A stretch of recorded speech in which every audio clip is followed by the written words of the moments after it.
Então,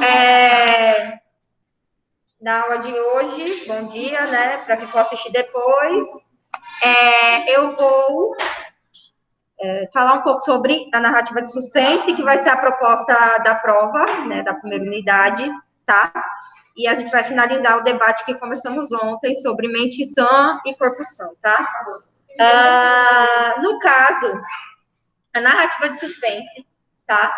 Como o nome já diz, a narrativa, ela é bem parecida com o conto de suspense. O que vai diferenciar é que a narrativa é mais extensa do que o conto, tá? Então, a narrativa, ela vai, por ela ser maior, ela vai ter mais detalhes a respeito das personagens, vai descrever melhor a questão de como vai funcionar, né, o clímax, a questão do mistério em si, tá? Então, a narrativa de suspense, né, aí atrás, Isaías, aqui, foca, né? Então, a narrativa de suspense, ela vai diferenciar do conto por conta disso, porque, como vocês já viram nos outros anos, o conto é uma narrativa curta, tá? Mas, assim, se a gente pegar no contexto de estrutura, a narrativa e o conto tem a mesma. Como assim?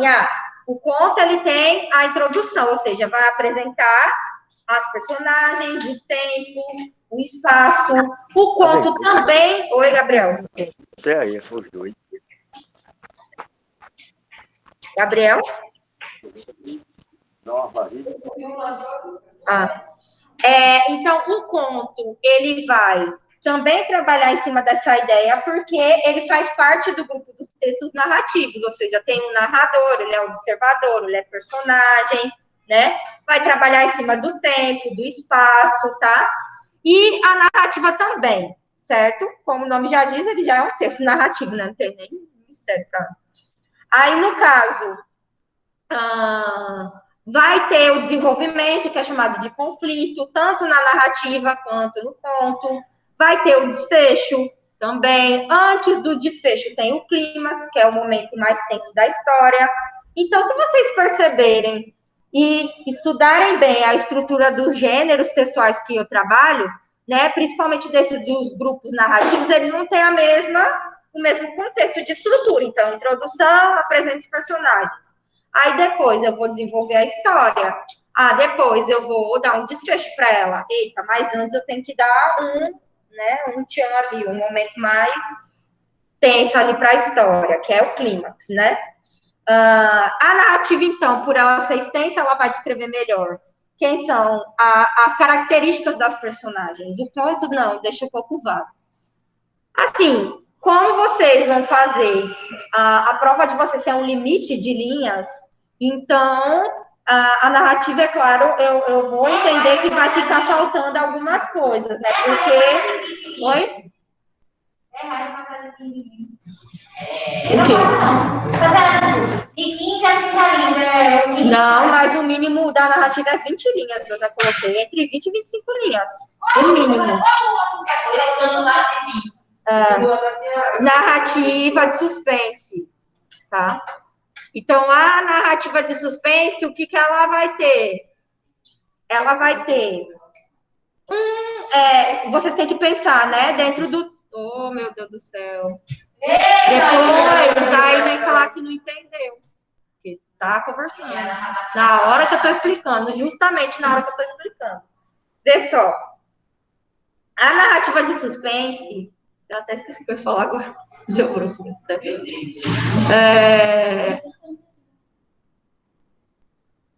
Deu branco total. Calma, gente. O cérebro já não tá legal. Entendi. É porque a narrativa ela já é um texto extenso, então não tem como fazer uma boa narrativa em 15, em 10 linhas, gente. Não vai ficar legal, vai faltar alguma coisa. Vai faltar o clímax, vai faltar melhorar o desenvolvimento, algum elemento vai faltar. Então, assim, é claro que dependendo do contexto, eu não vou zerar, mas não vai tirar aquela nota que deveria tirar, vai tirar.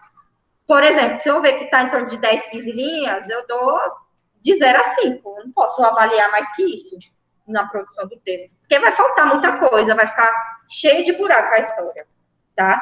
Então, assim, oi?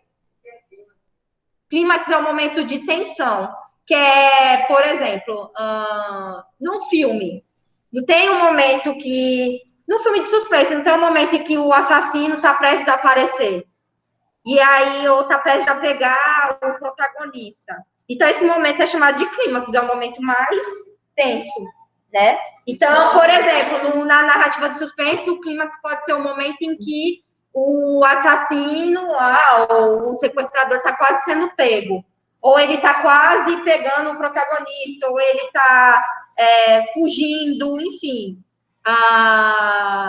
Aí a polícia está muito perto dele mais, aí no caso, se ele fugiu, é o desfecho, né? A gente já sabe que ele não foi pego. Mas é o momento mais tenso da história. Geralmente ele fica no final do desenvolvimento, que é chamado de conflito, né? E o desfecho, que é a conclusão da história, tá? O desenvolvimento, ele é chamado de conflito porque a personagem ela vai encontrar um desafio. A narrativa de suspense, o desenvolvimento é quando o assassino ele comete o seu primeiro crime ou ele sequestra alguém, porque geralmente o suspense é em torno disso, né? Alguém desaparece, alguém é assassinado, é muito parecido com alguém. Oi? A gente pode fazer baseado em algum filme, sabe? Depende do tema. Entendeu? Tudo vai depender do tema. Oi? Não, o tema, tá. Eu não vou falar o tema, não. Vocês vão saber só. A gente vai criar na história e vai decorar. Aí ninguém vai saber como é que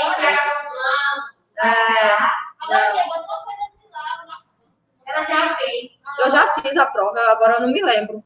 Mas que eu coloquei tanta prova que eu já fiz. Não, pra quem. O que vocês têm que fazer é ler o gênero, ou seja, pegar várias narrativas de suspense, começar a ler, a produzir. Então, assim, só se estuda a redação na prática. Não tem como, em contexto de. É claro, tem que ler para ver a estrutura do gênero. Se você também souber como funciona, como o gênero é estruturado, e saber o padrão dele, você também vai desenvolver um bom texto, tá? Deixa eu pegar aqui um exemplo e ler para vocês verem. Tem que detalhar bem, né? O ambiente. Isso.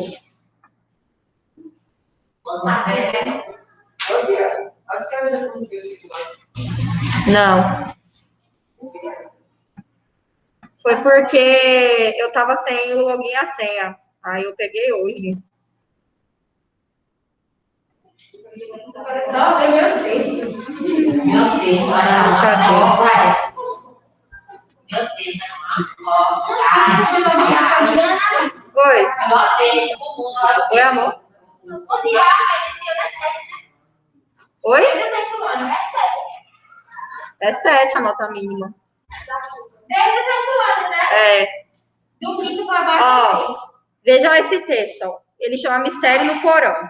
Uma família havia se mudado há poucos dias para uma casa. Lá moravam a mãe. Aí pronto, está apresentando o tempo, né? Uma família havia se mudado há poucos dias, tempo cronológico, tá? Poucos dias para uma casa. Então, a gente já sabe o espaço, mais ou menos, de onde vai se passar, já tem uma noção de onde vai acontecer a história, tá? Lá moravam, Oi? Isso.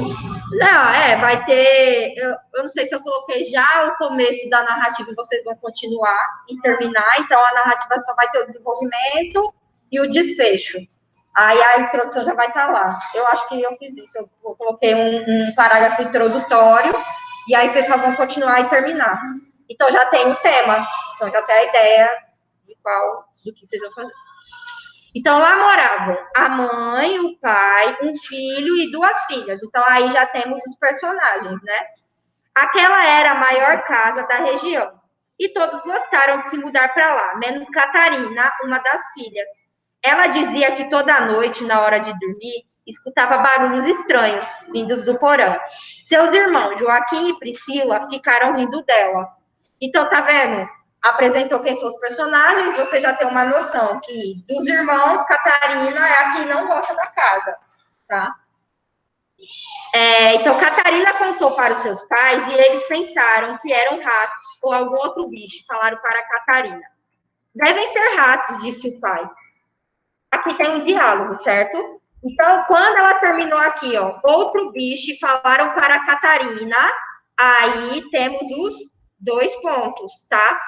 2 pontos, aí na linha de baixo ele começou o quê? O diálogo. Travessão.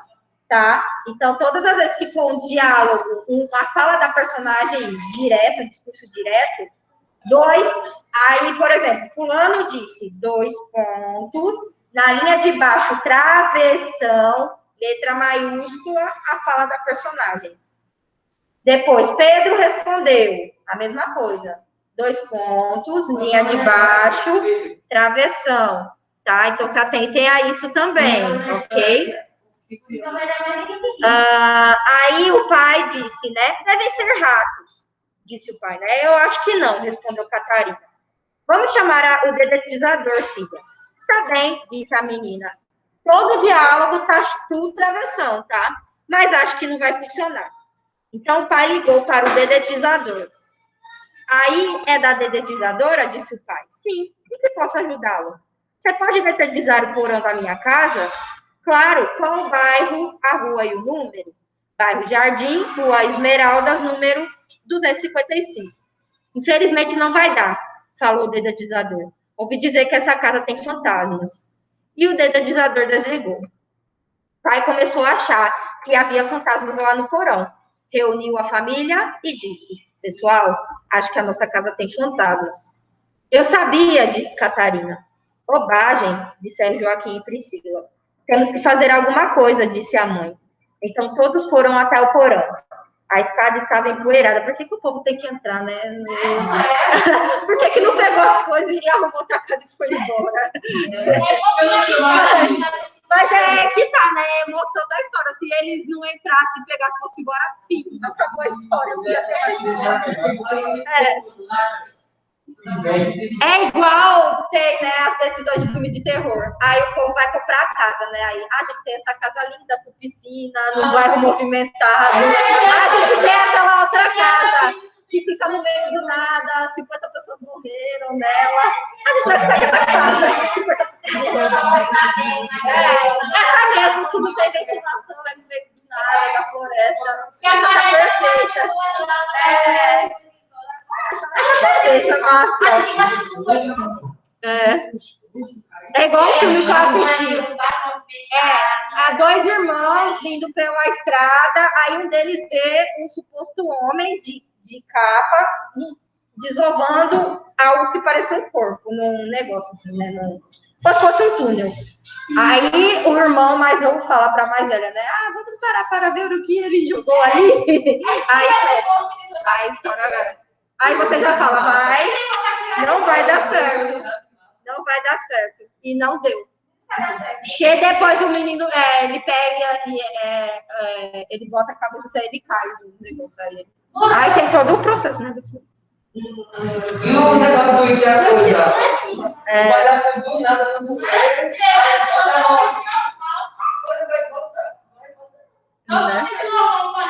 Não, com certeza, o menino dialogando com o palhaço no bueiro. Aí ele ainda, você quer balão? Eu quero. Super típico. Tipo, a minha rotina diária. Eu estou andando enquanto o palhaço no bueiro, dialogo com ele.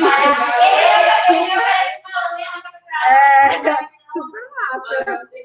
É um dia típico da sociedade norte-americana. E ainda me promete balão. Eu quero. Daí só foi quando eu era criança, eu acho que eu ia. Primeiro que eu odeio palhaço, sempre odiei. Eu já ia sair correndo, não ia nem falar. Eu não é que eu tenho medo.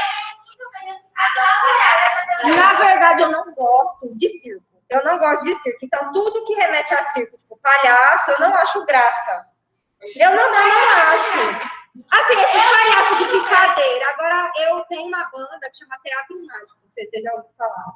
Que é tudo arte circense. E eu gosto da banda, por causa das músicas também, né? E o vocalista, ele se veste de palhaço. Mas aí é outro contexto, eu não sei explicar, gente. Eu não dava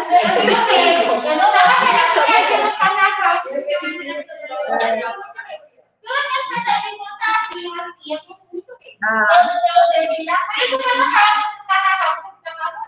Vixe Maria. Então você não gosta daqueles caboclos de lança também, né? Não, filha.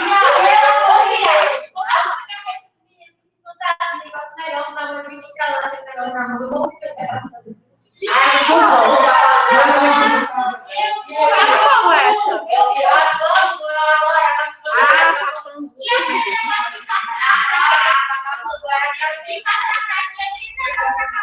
É um caboclo de lança que ele tem um negócio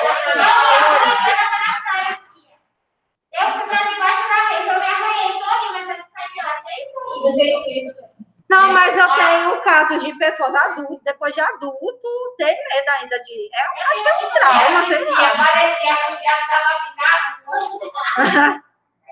Vamos lá. Joaquim e Priscila, vamos ver o que vai acontecer. Então, ó, vejam só. Introdução, apresentar os personagens. Agora a gente está no desenvolvimento. Então, é a parte que a família, ou seja, é a complicação. A família descobriu que há um problema na mansão e aí vão decidir descer lá para ver o que é. Joaquim e Priscila estavam começando a ficar com medo do barulho. Quando acenderam as luzes, viram que era um aspirador de pó ligado e com a bateria quase acabando. Ufa, falou o pai. Ele ainda, ufa, falou o pai. Quem ligou o aspirador? Ainda bem que não é um fantasma. Diz Catarina aliviada. Eu nem senti medo. Não sou bobo igual a vocês, disse Joaquim, com as pernas molhadas. Com as pernas molhadas, ele me jogou. E tudo acabou bem. Mas uma pergunta ainda ficou no ar. Quem ligou o aspirador de pó? O fantasma! Acabou.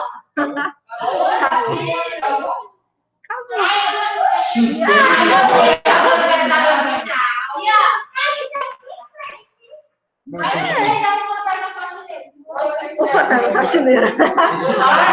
Eu sou a casa do meu terreno. Tá vendo? E aí? Entenderam? Entenderam o contexto? Vai, tem outra aqui, ó. Os três medrosos. Os três medrosos. Era uma vez três amigos que se chamavam Carlos, Tiago. Peraí, Carlos, Tiago e Arthur. Carlos era alto e forte. Tá vendo que? Não, acende a luz.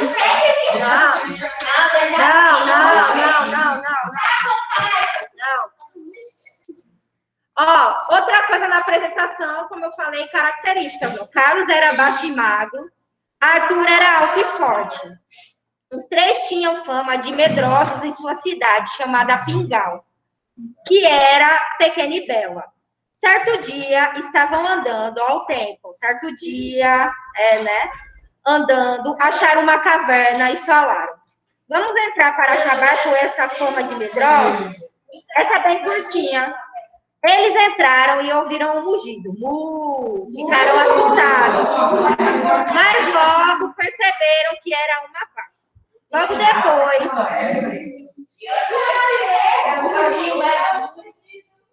ouviram um rugido.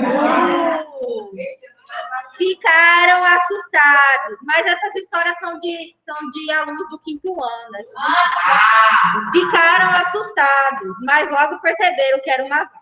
Logo depois ouviram um barulho de... Eita! Nossa Senhora!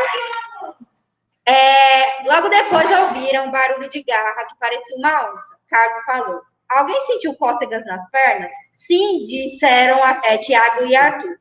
Os três saíram tão rápido da caverna que nem perceberam que era só um simples gatinho querendo comida. Depois desse dia, os amigos juraram nunca mais tentar explorar uma caverna ou qualquer outra coisa do tipo para não se darem mal ou morrerem de susto.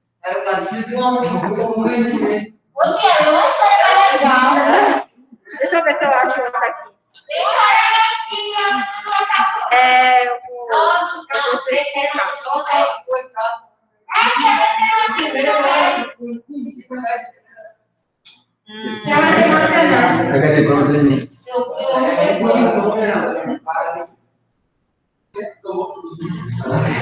Deixa eu ver se tem aqui. Não, essa é de Enigma. Atividade didática, leitura. Deixa eu ver. Olha isso, Bianca. Achei aqui. Aqui é proposta do 8º e do 9º, vamos ver. As Flores da Morte. Conta-se que uma moça estava muito doente. É curtinha essa também. E teve que ser internada em um hospital. Desenganada pelos médicos, a família não queria que ela soubesse que iria morrer. Todos os seus amigos já sabiam, menos ela. Nossa, coitada, todo mundo sabia. Ela que vai morrer! E para todo mundo que ela perguntava se ia morrer, a afirmação era negada. Depois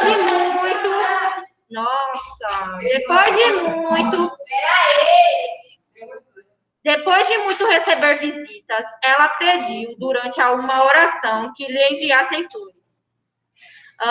Caso fosse voltar para casa, queria rosas brancas.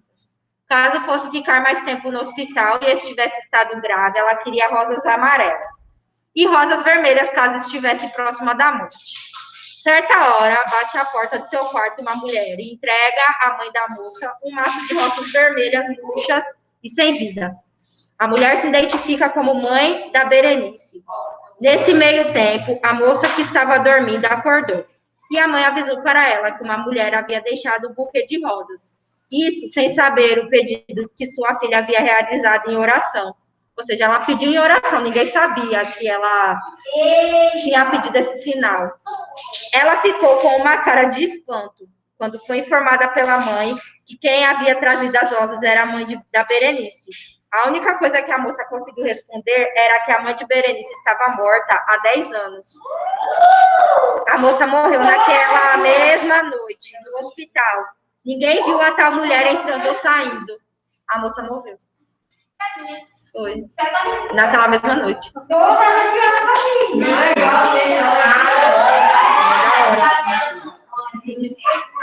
Tem uma maior aqui, ó. Acidente na estrada.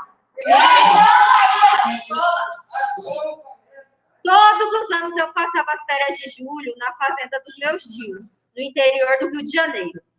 Os fatos que eu vou contar aconteceram em 1989, quando eu tinha quando eu tinha 17 anos. Eles mudaram minha fé e visão do mundo. Meu tio, 2 primos e eu estávamos jogando baralho, enquanto esperava minha tia terminar o jantar. A fazenda era muito antiga. Minha família morava ali há várias gerações. Infelizmente, nessa época, não havia eletricidade no campo. E os geradores eram muito caros para o meu tio. Então, era tudo iluminado através da vela e do lampião, o que dava um aspecto tenebroso ao lugar. Nesse dia, chovia muito forte, os cachorros estavam dentro da casa. Mesmo assim, estavam muito inquietos. Eu não gosto quando eles estão assim. Sempre acontece algo estranho, disse meu tio apontando os cachorros. Todos nós rimos do comentário, que no momento pareceu engraçado. Ainda estávamos rindo, quando ouvimos alguém bater forte na porta. Todos nós pulamos por conta do susto. Meu tio foi atender a porta, seguindo da minha tia, que veio rápido da cozinha, ver quem era a visita inesperada. Quando meu tio abriu a porta, vimos um homem que estava todo molhado da chuva. Eu sabia que não era conhecido, porque eu conhecia todos os vizinhos da redondeza.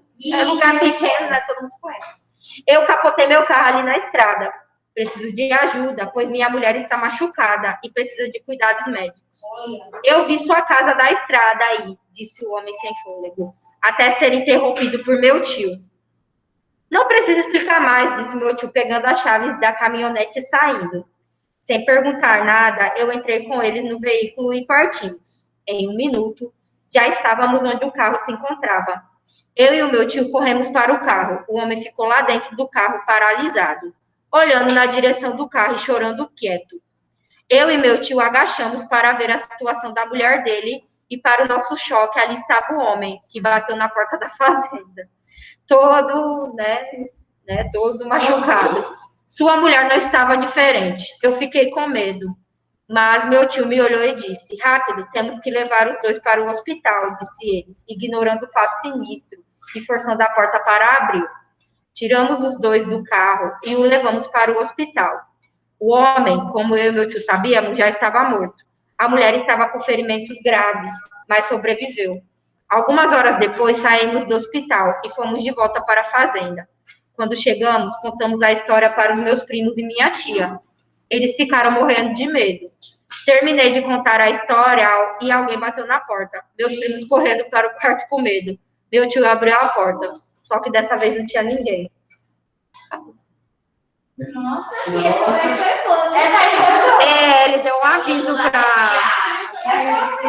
Tem todo um contexto, né? Que tem gente que acredita nessas coisas aí. Foi. É como se o espírito queria salvar, né? Foi, Gabriel. Mas aí tem esse lance. Oi? Acabou. No caso. Oi, Vitor, não, Vitor. Espera aí, gente. Eu tô ouvindo o Vitor. Oi. Foi, ó. Não, é porque esse site aqui tem leitura e interpretação de narrativa de suspense. Tá, acabou aqui.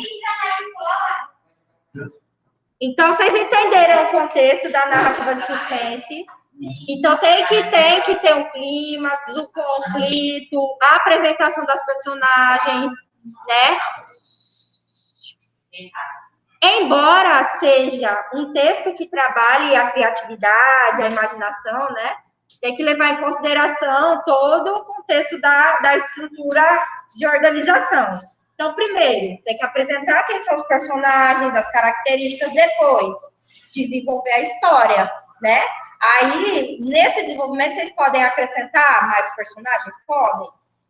No caso, essas personagens são consideradas coadjuvantes, né? Tipo, os que aparecem só no relance ali.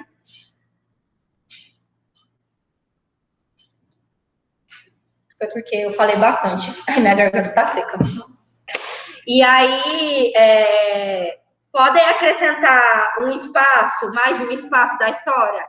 Podem, igual essa história, a última teve 2 espaços. Teve a casa, né, a fazenda, e a estrada, né, que depois, quando eles foram lá para ver, né? Porque, na verdade, só falou que ela foi levada, né? Que ela sobreviveu. Mas assim, não tem espaço. Né? Mas é bem... Eu vou finalizar aqui.